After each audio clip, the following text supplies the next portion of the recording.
With no word limit and seamless integration with Shopify Market, Transcy is a very affordable solution for those who are looking to expand their business globally. The Transcy app is a powerful translator and currency converter that can bring your international customization in just a few clicks. It's very easy to manage your languages, and with real-time updates of currency exchange rate will make your prices even more competitive.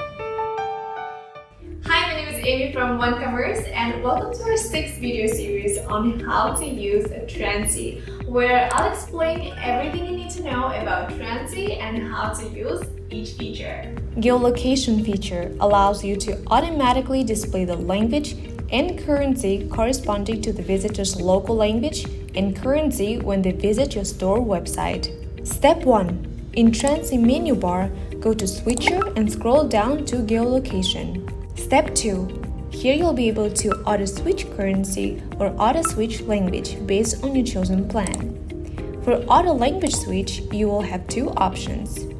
Customer's browser's language detects the visitor's browser setting language and show the corresponding language.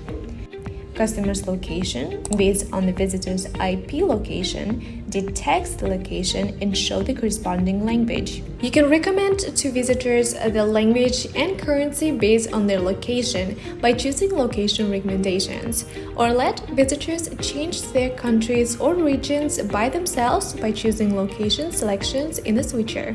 After you're done with your selections, click Save. Step 3. You can also assign the target language and currency you want to a corresponding location in settings. Here you can do it partly or in bulk. If you want to do bulk assigned, select several locations at once, click Actions, Assign Currency and Language. You can also do the same thing for Reset Language, Reset Currency, and reset both language and currency.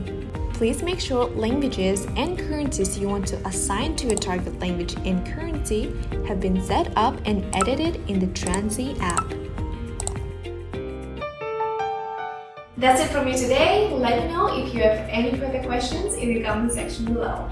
We post a new video every single week, and if you want to learn more about e-commerce, please make sure to subscribe to get notified when we post a new video. And I'll see you in the next one.